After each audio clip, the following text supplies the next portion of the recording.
ரொம்ப அழகா இருக்கா பீமா, சூப்பரா வரைஞ்சிருக்க. எங்க குடுவீசு பாப்போம். ஆஹா, நல்ல அழகா இருக்கே.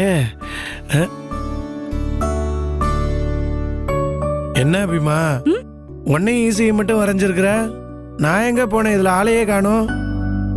ஓஹோ, என்ன மறந்துட்டல. சரி, நான் கோச்சிக்கிட்டு வீட்டுக்கு போறேன். போ, இந்தா வச்சுக்க நீ. அபிமா, நான் நிஜமாவே கோவப்பட்டு போறேன்னு நினைச்சுக்கிட்டியா? அதான் இல்ல, சும்மா விளையாட்டுக்கு கோவப்படுற மாதிரி நடிச்சேன். நான் ஏன்டா உன் மேல கோவப்பட போறேன்? நீயும் உன் அக்காவும் இந்த படத்துல இருக்கிற மாதிரி எப்பவும் ஒத்துமையா இருக்கணும். அதுதான் எனக்கு வேணும், அதான் என் ஆசையும். பாசே, என்னடா என்ன? அம்மா மயக்கம் போட்டு விட்டாங்க, வாங்க. என்னது, அம்மா மயக்கம் போட்டு விழுந்துட்டாங்களா? அம்மா அம்மா அம்மா. சின்னையா, நீங்க டாக்டருக்கு ஃபோன் பண்ணுங்க, நான் மேல போறேன். சரி.